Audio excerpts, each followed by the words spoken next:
ਸਤਿ ਸ਼੍ਰੀ ਅਕਾਲ। India plus USA ਵੇਖ ਰਹੇ ਸਾਰੇ ਦਰਸ਼ਕਾਂ ਦਾ ਮੈਂ ਰੀਆ ਤੁਹਾਡਾ ਸਵਾਗਤ ਕਰਦੀ ਹਾਂ। ਜ਼ੋਰਦਾਰ ਧਮਾਕੇ ਨਾਲ ਹਿਲਿਆ ਯੂਕਰੇਨ, ਗੈਸ ਪਾਈਪਲਾਈਨ ਨੂੰ ਲੱਗੀ ਅੱਗ, ਜੰਗ ਦਾ ਖਤਰਾ ਵਧਿਆ। ਦਿੱਲੀ ਵਿੱਚ 12,430 ਕਲਾਸਰੂਮ ਬਣ ਕੇ ਤਿਆਰ, ਅਰਵਿੰਦ ਕੇਜਰੀਵਾਲ।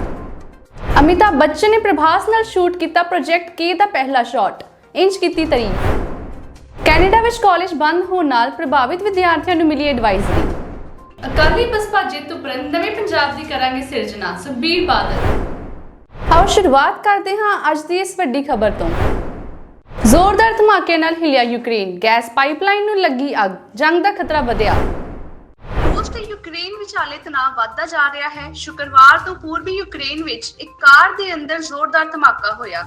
ਇਹ ਘਟਨਾ ਪੂਰਬੀ ਯੂਕਰੇਨ ਦੇ ਸ਼ਹਿਰ ਡੋਨੇਟਸ 'ਚ ਵਾਪਰੀ, ਜਿਸ ਤੇ ਰੂਸ ਹਮਾਇਤੀ ਵੱਖਵਾਦੀਆਂ ਦਾ ਕਬਜ਼ਾ ਹੈ। ਮੰਨਿਆ ਜਾਂਦਾ ਹੈ ਕਿ ਇਹ ਵਾਹਨ ਖੇਤਰੀ ਸੁਰੱਖਿਆ ਦੇ ਮੁਖੀ ਡੇਨਿਸ ਸਿਨੇਨਕੋਵ ਦਾ ਹੈ। ਇਸ ਤੋਂ ਇਲਾਵਾ ਪੂਰਬੀ ਯੂਕਰੇਨ ਵਿੱਚ ਇੱਕ ਗੈਸ ਪਾਈਪਲਾਈਨ ਦੇ ਇੱਕ ਹਿੱਸੇ ਵਿੱਚ ਅੱਗ ਲੱਗਣ ਦੀ ਘਟਨਾ ਵੀ ਸਾਹਮਣੇ ਆਈ ਹੈ। ਇਸ ਤਣਾਅ ਦੇ ਵਿਚਾਲੇ ਭਾਰਤ ਨੇ ਵੀਰਵਾਰ ਨੂੰ ਯੂਐਨ 'ਚ ਕਿਹਾ ਕਿ ਸ਼ਾਂਤ ਤੇ ਰਚਨਾਤਮਕ ਕੂਟਨੀਤੀ ਸਮੇਂ ਦੀ ਲੋੜ ਹੈ ਤੇ ਕੌਮਾਂਤਰੀ ਸ਼ਾਂਤੀ ਤੇ ਸੁਰੱਖਿਆ ਦੇ ਵਿਆਪਕ ਹਿੱਤ 'ਚ ਸਾਰੀਆਂ ਧਿਰਾਂ ਨੂੰ ਤਣਾਅ ਵਧਾਉਣ ਵਾਲਾ ਕੋਈ ਵੀ ਕਦਮ ਨਹੀਂ ਚੁੱਕਣਾ ਚਾਹੀਦਾ। ਨਾਲ ਹੀ ਭਾਰਤ ਨੇ ਕਿਹਾ ਕਿ 20,000 ਤੋਂ ਜ਼ਿਆਦਾ ਭਾਰਤੀ ਵਿਦਿਆਰਥੀ ਤੇ ਨਾਗਰਿਕ ਸਰਹੱਦੀ ਇਲਾਕਿਆਂ ਸਮੇਤ ਯੂਕਰੇਨ ਦੇ ਵੱਖ-ਵੱਖ ਹਿੱਸਿਆਂ 'ਚ ਰਹਿੰਦੇ ਹਨ ਤੇ ਉਹਨਾਂ ਦੀ ਸੁਰੱਖਿਆ ਪਹਿਲੀ ਪਹਿਲ ਹੈ। ਸੰਯੁਕਤ ਰਾਸ਼ਟਰ ਸੁਰੱਖਿਆ ਪਰਿਸ਼ਦ 'ਚ ਮਿੰਸਕ 2 ਸਮਝੌਤਿਆਂ ਤੇ ਭਾਰਤ ਦੇ ਸਥਾਈ ਨੁਮਾਇੰਦੇ ਟੀ.ਐਸ. ਤਿਰੂਮੂਰਤੀ ਨੇ ਕਿਹਾ ਕਿ ਇਸ ਮੁੱਦੇ ਨੂੰ ਸਿਰਫ ਕੂਟਨੀਤਿਕ ਗੱਲਬਾਤ ਜ਼ਰੀਏ ਹੀ ਸੁਲਝਾਇਆ ਜਾ ਸਕਦਾ ਹੈ। ਉਨ੍ਹਾਂ ਕਿਹਾ ਕਿ ਭਾਰਤ 3 ਪੱਖੀ ਸੰਪਰਕ ਸਮੂਹ ਦੇ ਨਾਰਮੇਟਿਵ ਫਾਰਮੈਟ ਸਮੇਤ ਮਿੰਸਕ ਸਮਝੌਤਿਆਂ ਨੂੰ ਲਾਗੂ ਕਰਨ ਲਈ ਕੀਤੀਆਂ ਜਾ ਰਹੀਆਂ ਕੋਸ਼ਿਸ਼ਾਂ ਦਾ ਸਵਾਗਤ ਕਰਦਾ ਹੈ। ਉਨ੍ਹਾਂ ਕਿਹਾ ਕਿ ਭਾਰਤ ਨਾਲ ਸੰਬੰਧਿਤ ਪੱਖਾਂ ਦੇ ਸੰਪਰਕ ਤੇ ਨਵੀਂ ਦਿੱਲੀ ਦੇ ਹਿੱਤ ਅਜਿਹੇ ਹਾਲ 'ਚ ਹੈ ਜੋ ਸਾਰੇ ਦੇਸ਼ਾਂ ਦੇ ਸੁਰੱਖਿਆ ਹਿੱਤਾਂ ਨੂੰ ਧਿਆਨ 'ਚ ਰੱਖਦੇ ਹੋਏ ਤਤਕਾਲੀ ਤਣਾਅ ਘਟਾਉਣ 'ਚ ਮਦਦ ਕਰਦਾ ਹੋਵੇ, ਨਾਲ ਹੀ ਇਲਾਕੇ ਦੇ ਖੇਤਰ ਤੋਂ ਬਾਹਰ ਲੰਬੇ ਸਮੇਂ ਦੀ ਸ਼ਾਂਤੀ ਨੂੰ ਪੱਕਾ ਕਰਦਾ ਹੋਵੇ। ਦਿੱਲੀ ਵਿੱਚ 12,430 ਕਲਾਸਰੂਮ ਬਣ ਕੇ ਤਿਆਰ, ਅਰਵਿੰਦ ਕੇਜਰੀਵਾਲ। ਦਿੱਲੀ ਵਿੱਚ ਸਿੱਖਿਆ ਵਿਭਾਗ, ਮਾਤਾ-ਪਿਤਾ ਤੇ ਬੱਚਿਆਂ ਨੂੰ ਸੰਬੋਧਨ ਕਰਦਿਆਂ ਸੀਐਮ ਅਰਵਿੰਦ ਕੇਜਰੀਵਾਲ ਨੇ ਦਿੱਲੀ ਵਿੱਚ ਹੋ ਰਹੀ ਸਿੱਖਿਆ ਕ੍ਰਾਂਤੀ ਅਤੇ ਸ਼ਾਨਦਾਰ ਨਤੀਜਿਆਂ ਦਾ ਜ਼ਿਕਰ ਕੀਤਾ। ਉਨ੍ਹਾਂ ਕਿਹਾ ਕਿ ਸਰਕਾਰੀ ਸਕੂਲਾਂ ਨੇ ਪਿੱਛੇ ਛੱਡਿਆ ਪ੍ਰਾਈਵੇਟ ਸਕੂਲਾਂ ਨੂੰ। मंच पे मौजूद दिल्ली के शिक्षा मंत्री, उप मुख्यमंत्री श्री मनीष सिसोदिया जी, दिल्ली के PWD minister, health minister Shri Satyendra ji, हमारे दिल्ली के शिक्षा विभाग के सभी उच्च अधिकारीगण, अन्य अधिकारीगण, यहाँ पे आए हुए सभी पेरेंट्स, बच्चे, और आज लगभग 240 स्कूलों में ये कार्यक्रम एक साथ देखा जा रहा है। जो लोग इस कार्यक्रम को देख रहे हैं उन सभी लोगों को मेरा नमस्कार, सबको मेरा प्रणाम।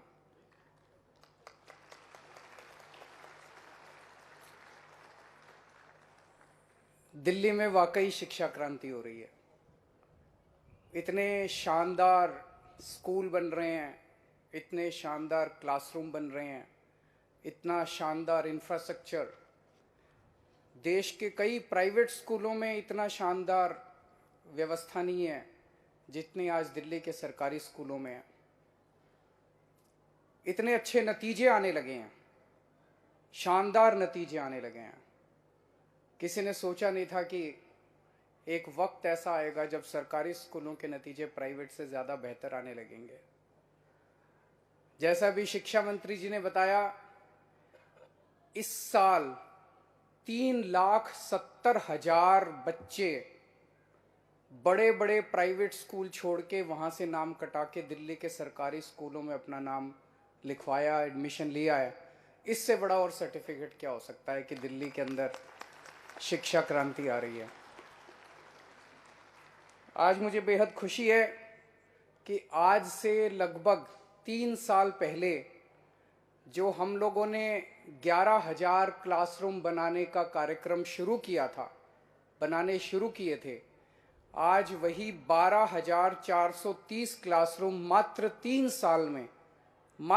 साल में बन के तैयार हो गए। ये भी अपने आप में हमारे देश के अंदर जो व्यवस्था है उसमें एक अजूबा ही माना जाएगा। नहीं तो हम देखते हैं कि कोई भी स्कूल, अस्पताल, उसकी फाउंडेशन, उसकी नींव जो है वो हर चुनाव के पहले फोड़ा जाता है नारियल, और फिर अगले चुनाव में फिर नारियल फोड़ते हैं, और फिर अगले चुनाव में फिर नारियल फोड़ते हैं, बनता कभी नहीं है।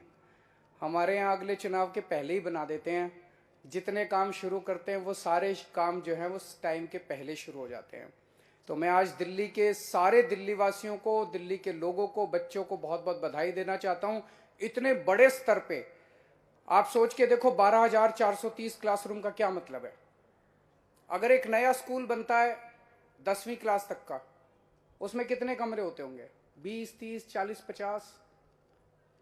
50 भी बहुत है। तो अगर हम 50 कमरे भी एक क्लासरूम में माने तो आज एक तरह से लगभग 250 नए स्कूल बन के तैयार हो रहे हैं।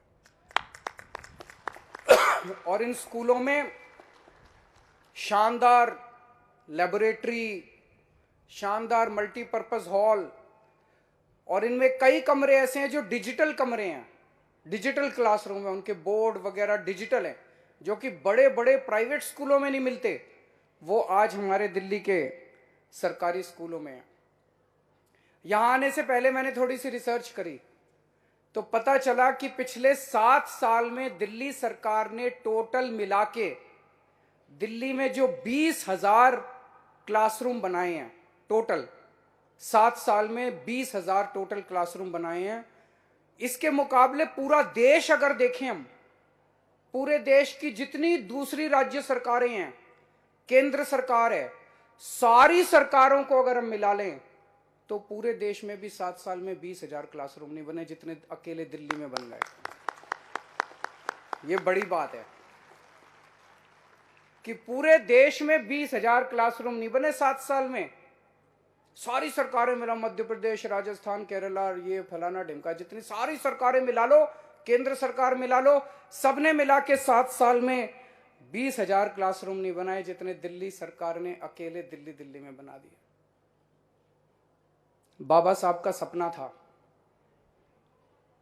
बाबा साहब ने शिक्षा पे बहुत जोर दिया था। बाबा साहब का सपना था कि हर बच्चे को, चाहे वो गरीब का बच्चा हो, चाहे वो दलित का बच्चा हो, हर बच्चे को अच्छी से अच्छी शिक्षा मिलनी चाहिए।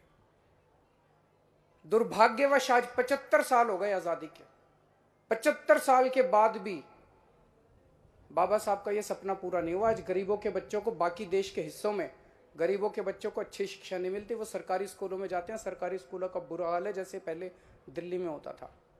मुझे खुशी है कि बाबा साहब का सपना कम से कम आज़ादी के 75 साल बाद कम से कम दिल्ली में पूरा होना चालू हो गया।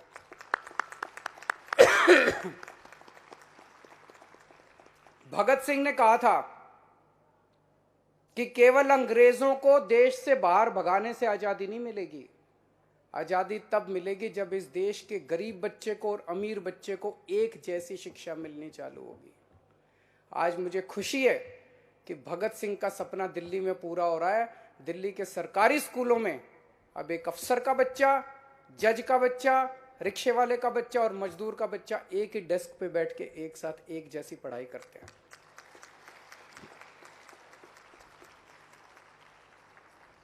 तो ये दिल्ली में जो पिछले 7 साल से हो रहा है, इतने शानदार सरकारी स्कूल हो गए, इतने शानदार गरीबों को अच्छी पढ़ाई मिल रही है, मन में ये आता है यार ये 75 साल में क्यों नहीं हुआ। इसका मतलब हो तो सकता था, जब हमने 7 साल में कर दिया तो 75 साल में भी हो सकता था। क्यों नहीं हुआ 75 साल में? सोच के देखो, अगर आज 75 साल पहले देश के अंदर इतनी अच्छी शिक्षा का व्यवस्था हो जाती, अगर हमारे गरीबों के बच्चों को भी इतनी अच्छी शिक्षा 75 साल पहले से मिलने चालू हो जाती, आज देश कहाँ का कहाँ पहुँच जाता। गरीबी दूर हो जाती, अनपढ़ नहीं रहते लोग, कहाँ का कहाँ पहुँच जाता देश। टाइम 75 साल अपने खराब हो गए। इसीलिए आज मैं एक बड़ा ऐलान करने जा रहा हूँ। आज मैं एक ऑफर कर रहा हूँ। अपने पास समय नहीं है, देश ऑलरेडी 75 साल खो चुका है। हमें राजनीति नहीं करनी, हमारे लिए देश इंपॉर्टेंट है। अगर देश की कोई भी सरकार, चाहे वो बीजेपी की हो, चाहे कांग्रेस की हो, चाहे किसी भी पार्टी की हो, कोई भी सरकार अपने अपने राज्य के अंदर दिल्ली जैसी अच्छी शिक्षा व्यवस्था करना चाहती है, तो हम मनीष सिसोदिया जी को थोड़े दिन के लिए उनको लोन पे दे देंगे।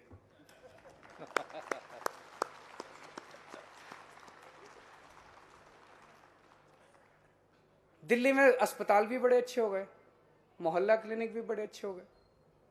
तो अगर देश की कोई भी सरकार, चाहे बीजेपी की हो, कांग्रेस की हो, किसी भी पार्टी की हो, अपने राज्य में अस्पताल अच्छे करना चाहती है, मोहल्ला क्लिनिक अच्छे करना चाहती है, तो हम थोड़े दिन के लिए सत्येंद्र जैन को उनको लोन पे दे देंगे। हमारा मकसद ये नहीं है कि हम हर जगह चुनाव लड़ के जीते हैं, चुनाव लड़। हम यहाँ पे कोई नेपोलियन नहीं है कि घोड़ा लेके चला था और एक के बाद एक। हमारा मकसद देश है, देश आगे बढ़ना चाहिए। अगर दूसरी पार्टियों की सरकारें अपने अपने राज्य में शिक्षा व्यवस्था, स्वास्थ्य व्यवस्था ठीक करना चाहती हैं, हम उनकी मदद करेंगे। हम चाहते हैं कि सारा देश आगे बढ़े। अगर वो लोग भी अच्छा काम करके उनको वोट मिले, अपने को क्या है, देश आगे बढ़ना चाहिए। हमारे सामने देश है। हम तो चाहते हैं देश से भ्रष्टाचार खत्म होना चाहिए, देश में अच्छी शिक्षा सबको मिलनी चाहिए, अच्छे अस्पताल बनने चाहिए, अच्छे स्कूल बनने चाहिए। ये हमारा मकसद है। तो आज ये हम ऐलान कर रहे हैं, कोई भी हमसे मदद मांगेगा, हम उनको मदद करने के लिए तैयार हैं।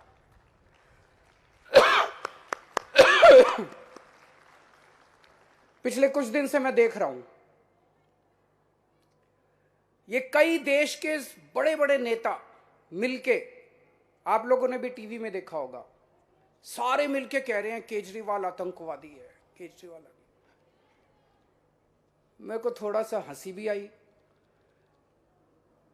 मैं उन सबको आज कहना चाहता हूं कि जिसको आप लोग आतंकवादी बोल रहे हो, आज वो आतंकवादी देश को 12,430 कमरे स्कूलों के समर्पित करता है।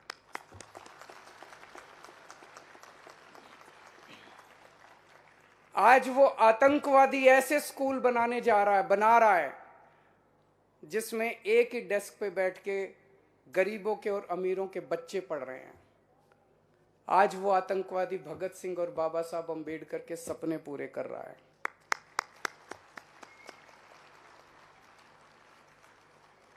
नेताओं को सबसे बड़ा डर और किसी चीज से नहीं लगता, स्कूलों से लगता है।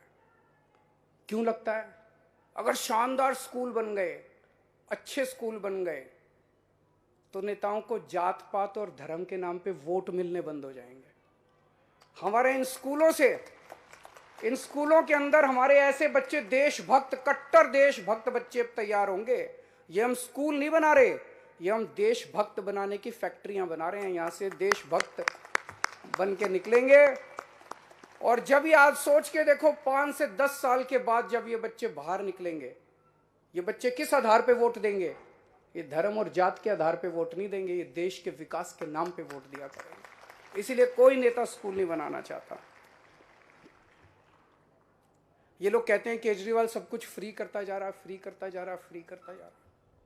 मैं पूछना चाहता हूं कि अगर मैं दिल्ली में सरकारी स्कूल शानदार बना रहा हूं, जहां पे गरीबों को शानदार शिक्षा मिल रही है, गरीबों के बच्चों को, और अगर मैं उनको फ्री में शिक्षा दे रहा हूं, इससे बड़ा देशभक्ति का और राष्ट्र निर्माण का काम क्या हो सकता है?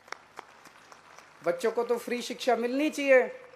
गरीबों को अगर मैं अच्छे अस्पतालों में इलाज दे रहा हूं, शानदार सरकारी अस्पताल बना रहे हैं, तो इससे अच्छा पुण्य का काम क्या हो सकता है? अगर गरीबों को दवाइयां, टेस्ट, इलाज फ्री में मिल रहा है।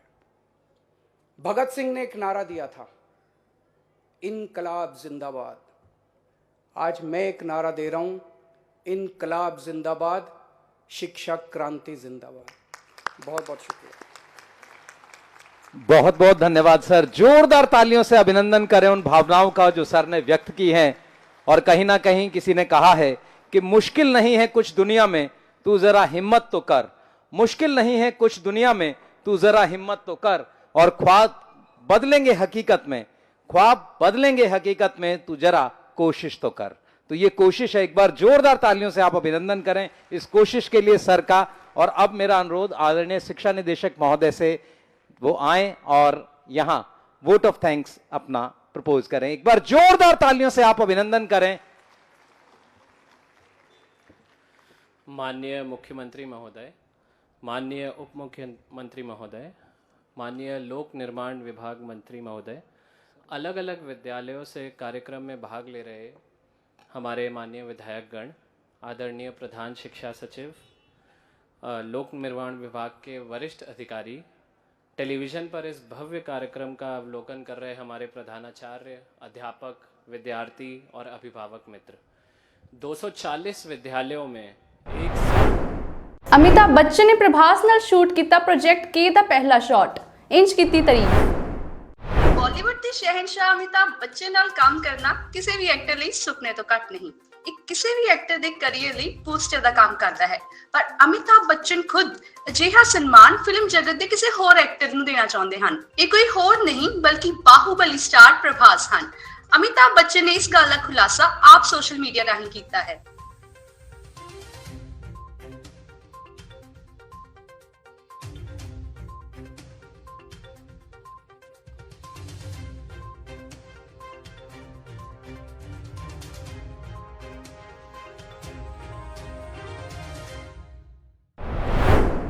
ਕੈਨੇਡਾ ਵਿੱਚ ਕਾਲਜ ਬੰਦ ਹੋਣ ਨਾਲ ਪ੍ਰਭਾਵਿਤ ਵਿਦਿਆਰਥੀਆਂ ਨੂੰ ਮਿਲੀ ਐਡਵਾਈਜ਼ਰੀ।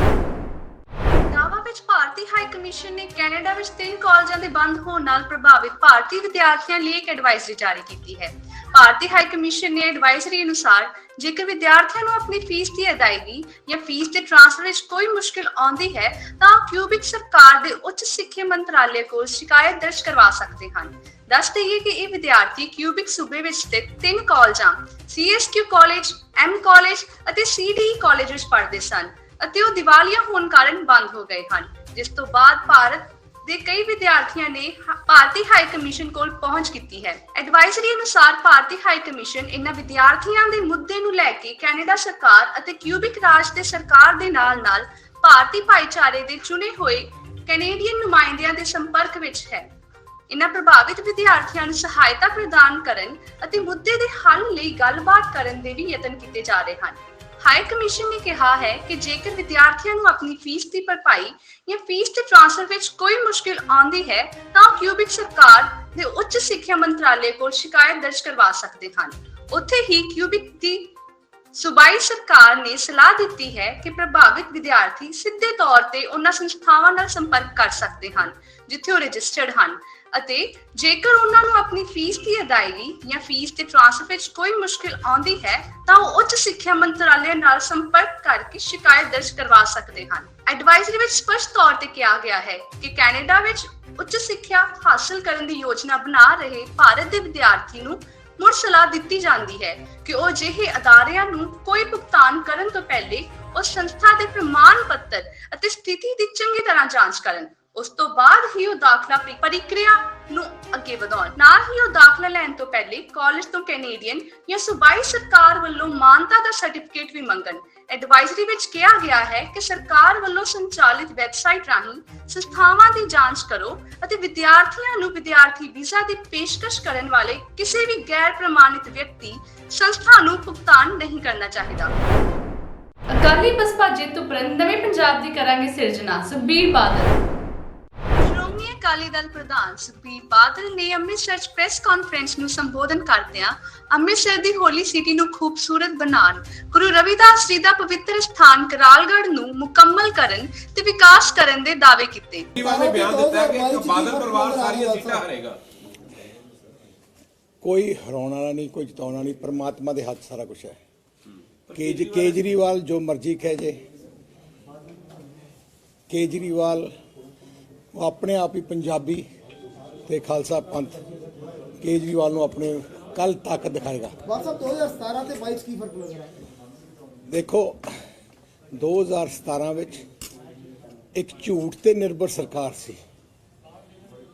ऐकती पंजाबियां दी नुमाइंदा जथेबंदी खालसा पंथ की नुमाइंदा जथेबंदी एक पासे हो गई, एक पासे सारे बाहर ले आए। पंजाब वर्सेस एक पंजाब का दल है अकाली दल, बाकी सारे दिल्ली के दल है।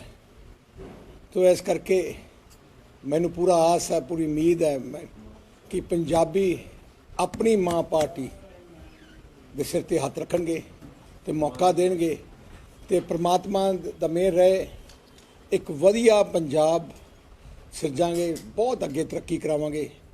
बड़ी दिल की ख्वाहिश है कि खास करके जी अमृतसर की ਦਰਬਾਰ ਸਾਹਿਬ ਦੇ ਚਾਰੋਂ ਤਰਫ ਜਿਹੜੀ ਹੋਲੀ ਸਿਟੀ ਹੈ ਇਹਨੂੰ ਬਹੁਤ ਖੂਬਸੂਰਤ ਬਣਾਉਣਾ ਹੈ। ਗੁਰੂ ਰਵਿਦਾਸ ਜੀ ਮਹਾਰਾਜ ਦਾ ਪਵਿੱਤਰ ਸਥਾਨ ਕਰਾਲਗੜ੍ਹ ਹੈ, ਜਿਹੜਾ ਨਹੀਂ ਮੁਕੰਮਲ ਕਰ ਸਕੇ ਪਿਛਲੇ 5 ਸਾਲ ਕਾਂਗਰਸ ਦੇ, ਉਹਨੂੰ ਵੀ ਮੁਕੰਮਲ ਕਰਨਾ। ਕਈ ਇਹੋ ਜਿਹੀਆਂ ਚੀਜ਼ਾਂ ਹੈ। ਤੋ ਇਸ ਕਰਕੇ परमात्मा ਦਾ ਅੱਜ ਆਸ਼ੀਰਵਾਦ ਲੈਣ ਵਾਸਤੇ ਆਏ ਹਾਂ। परमात्मा मेहर करनगे। जो कुमार विश्वास ने कुछ देर पहला खुलासा किया केजरीवाल बारे, उस चीज का तुम लगता कि उन्होंने दे असर पएगा? देखो केजरीवाल का कोई स्टैंड नहीं, कहता कुछ है करता कुछ है। सारे लोगों का विश्वास तोड़ता इन्हें, ਜਿਹੜੇ ਲੋਕ ਇਹਦੇ ਨਾਲ ਖੜੇ ਸੀ ਸਾਰਿਆਂ ਨੂੰ ਕੱਢਤਾ। ਇੱਕ ਵੀ ਬੰਦਾ ਉਹਦੇ ਨਾਲ ਨਹੀਂ। ਛੋਟੇਪੁਰ ਸਾਹਿਬ, ਫੁਲਕਾ ਸਾਹਿਬ ਤੋਂ ਲੈ ਕੇ ਜਿੰਨੀ ਆਪਣੀਆਂ ਇੰਪੋਰਟੈਂਟ ਹਸਤੀਆਂ ਪੰਜਾਬ ਦੀਆਂ ਸੀ ਸਾਰਿਆਂ ਨੂੰ ਕੱਢ ਕੇ ਬਾਹਰ ਮਾਰਿਆ। ਆ ਇੱਕ ਡਿਕਟੇਟਰ ਹੈ ਜਿਹੜਾ ਗੱਡੀ ਆਪ ਚਲਾਉਣਾ ਚਾਹੁੰਦਾ ਹੈ। ਭਗਵੰਤ ਮਾਨ ਨੂੰ ਤਾਂ ਬੱਸ ਦਾ ਕਨੈਕਟਰ ਰੱਖਿਆ ਹੈ, ਡਰਾਈਵਰ ਆਪ ਹੈ। ਨਹੀਂ, ਕੁਮਾਰ ਵਿਸ਼ਵਾਸ ਦੀ ਸਟੇਟਮੈਂਟ ਜਿਹੜੀ ਆਈ ਉਹਨੂੰ ਕਿਸ ਦੇਖੋ ਕੁਮਾਰ ਵਿਸ਼ਵਾਸ ਦੀ ਸਟੇਟਮੈਂਟ ਬੜੀ ਸੀਰੀਅਸ ਸਟੇਟਮੈਂਟ ਹੈ। ਤੁਸੀਂ ਦੇਖਿਆ ਹੋਣਾ ਹੈ ਪਿਛਲੀ ਵਾਰ ਇਹਨਾਂ ਦਾ ਜਿਹੜਾ ਜਰਨੈਲ ਸਿੰਘ ਹੈ ਲੰਡਨ, ਤੁਸੀਂ ਉਹਦੀ ਵੀਡੀਓ ਵੀ ਦੇਖੀ ਹੋਣੀ ਹੈ। ਖਾਲਿਸਤਾਨ ਦੀ ਜਿਹੜੀ ਉੱਥੇ ਵੱਡੀ ਰੈਡੀਕਲ ਮੂਵਮੈਂਟ ਸੀ ਉਹਦੇ ਮੀਟਿੰਗ 'ਚ ਗਿਆ ਸੀ। ਇੱਥੇ ਵੀ ਜਿਹੜਾ ਮੋਗੇ ਕੇਜਰੀਵਾਲ ਆਇਆ ਸੀ ਪਿਛਲੀ ਵਾਰ ਵੀ, ਤੁਹਾਨੂੰ ਪਤਾ ਹੈ ਜਿਹੜੇ ਰੈਡੀਕਲ ਆਰਗੇਨਾਈਜੇਸ਼ਨ ਉਹਨਾਂ ਦੇ ਘਰੇ ਰਿਹਾ ਸੀ। ਸੋ ਇਹਦਾ ਪਤਾ ਹੀ ਨਹੀਂ, ਇੱਕ ਮਿੰਟ ਸਿਚੁਏਸ਼ਨ ਨੂੰ ਦੇਖ ਕੇ ਛਾਲ ਮਾਰ ਲੈਂਦਾ ਹੈ। ਬਸ ਰੰਗਲਾ ਪੰਜਾਬ ਬਣਾਉਣ ਦਾ ਐਲਾਨ ਕਰ ਰਹੇ ਸੀ, ਦਾਵਾ ਕਰ ਰਹੇ ਸੀ, ਸਲੋਗਨ ਦੇ ਰਹੀ ਸੀ, ਪਰ ਹਲੇ ਤੱਕ ਕੋਈ ਮੈਨੀਫੈਸਟੋ ਨਹੀਂ। ਮੈਂ ਉਹੀ ਗੱਲ ਹੋਰ ਕਰਨਾ ਚਾਹੁੰਦਾ ਹਾਂ ਸਾਰਿਆਂ ਨੂੰ। ਅਕਾਲੀ ਦਲ ਹੈ, ਬੀਐਸਪੀ, ਜਿਨ੍ਹਾਂ ਨੇ ਆਪਣਾ ਮੈਨੀਫੈਸਟੋ ਕੱਢਿਆ, ਨਾ ਕਾਂਗਰਸ ਨੇ ਕੱਢਿਆ ਤੇ ਨਾ ਆਮ ਆਦਮੀ ਪਾਰਟੀ ਨੇ। ਮੈਂ ਆਮ ਆਦਮੀ ਪਾਰਟੀ ਨੂੰ ਪੁੱਛਣਾ ਚਾਹੁੰਦਾ, ਤੁਸੀਂ ਇੱਕ ਵਾਅਦਾ ਨਹੀਂ ਕੀਤਾ, ਮੈਨੀਫੈਸਟੋ ਹੀ ਨਹੀਂ ਕੱਢਿਆ। ਤੇ ਅੱਜ ਅਖਬਾਰ 'ਚ ਚੰਨੀ ਸਾਹਿਬ ਨੇ ਆਪਣਾ ਮੈਨੀਫੈਸਟੋ 4 ਪੁਆਇੰਟ ਦਾ, ਉਹ ਸਾਰੀਆਂ ਚੀਜ਼ਾਂ ਸਾਥੋਂ ਸਾਡੇ ਮੈਨੀਫੈਸਟੋ ਤੋਂ ਚੱਕੀਆਂ। ਦੇਖੋ ਜੇ ਅਸਲੀ ਪੰਜਾਬੀਆਂ ਦੀ ਪਾਰਟੀ ਹੈ ਅਕਾਲੀ ਦਲ ਵੀ ਨੇ ਆਪਣੀ ਹਰ ਚੀਜ਼ ਸੋਚ ਸਮਝ ਕੇ ਵਾਅਦੇ ਕੀਤੇ ਹੈ। ਕਿ ਆਪ ਤਾਂ ਕੀਤਾ ਹੀ ਨਹੀਂ, ਕਹਿਣਗੇ ਸਾਡਾ ਮੈਨੀਫੈਸਟੋ ਹੀ ਹੈ ਨਹੀਂ। ਨਵਜੋਤ ਸਿੰਘ ਸਿੱਧੂ ਕਹਿੰਦੇ ਮੇਰਾ ਮਾਡਲ ਜਿਹੜਾ ਲਾਗੂ ਕਰ ਦਿੱਤਾ ਗਿਆ। ਉਹਨੂੰ ਤਾਂ ਰਾਹੁਲ ਗਾਂਧੀ ਨੇ ਉਹਦਾ ਮਾਡਲ ਲਾਗੂ ਕਰਤਾ, ਉਹਨੂੰ ਤਾਂ ਕੱਢਤਾ ਹੈ। ਜਿਹਨੂੰ ਕਾਂਗਰਸ ਮੁੱਖ ਮੰਤਰੀ ਚਿਹਰਾ ਹੀ ਨਹੀਂ ਮੰਨਦੀ, ਉਹਦੇ ਤੇ ਵਿਸ਼ਵਾਸ ਹੀ ਨਹੀਂ ਕਰਦੀ, ਤੇ ਉਹਦਾ ਮਾਡਲ ਕੀ ਸੰਤ ਸਮਾਜ ਵੱਲੋਂ ਸ਼੍ਰੋਮਣੀ ਅਕਾਲੀ ਦਲ ਦਾ ਸਮਰਥਨ ਦਿੱਤਾ ਗਿਆ ਹੈ, ਕਿੰਨੀ ਵੱਡੀ ਮਤਲਬ ਤਾਕਤ ਮਿਲੂਗੀ? ਮੈਂ ਦਿਲ ਦੀ ਗਹਿਰਾਈਆਂ ਤੋਂ ਸਾਰੇ ਮਹਾਂਪੁਰਖਾਂ ਦਾ ਧੰਨਵਾਦ ਕਰਨਾ ਚਾਹੁੰਦਾ, ਸਾਰੀ ਸੰਸਥਾ ਦਾ ਧੰਨਵਾਦ ਕਰਨਾ ਚਾਹੁੰਦਾ। ਬੜੀਆਂ ਆਰਗੇਨਾਈਜੇਸ਼ਨ ਨੇ ਐਕਟੀ ਪਿਆਰ ਦਿੱਤਾ, ਸਿਰ ਤੇ ਹੱਥ ਰੱਖਿਆ, ਸਾਰਿਆਂ ਦਾ ਦਿਲ ਦੀ ਗਹਿਰਾਈਆਂ ਤੋਂ ਮੈਂ ਧੰਨਵਾਦ ਕਰਨਾ ਚਾਹੁੰਦਾ। ਸੋ ਇਹ ਸੀ ਅੱਜ ਦੀਆਂ ਮੁੱਖ ਖਬਰਾਂ। ਮੈਨੂੰ ਰੀਆ ਨੂੰ ਦਿਓ ਇਜਾਜ਼ਤ। ਹੋਰ ਵਧੇਰੀ ਖਬਰਾਂ ਜਾਣਨ ਲਈ ਜੁੜੇ ਰਹੋ ਇੰਡੀਆ+ USA ਦੇ ਨਾਲ।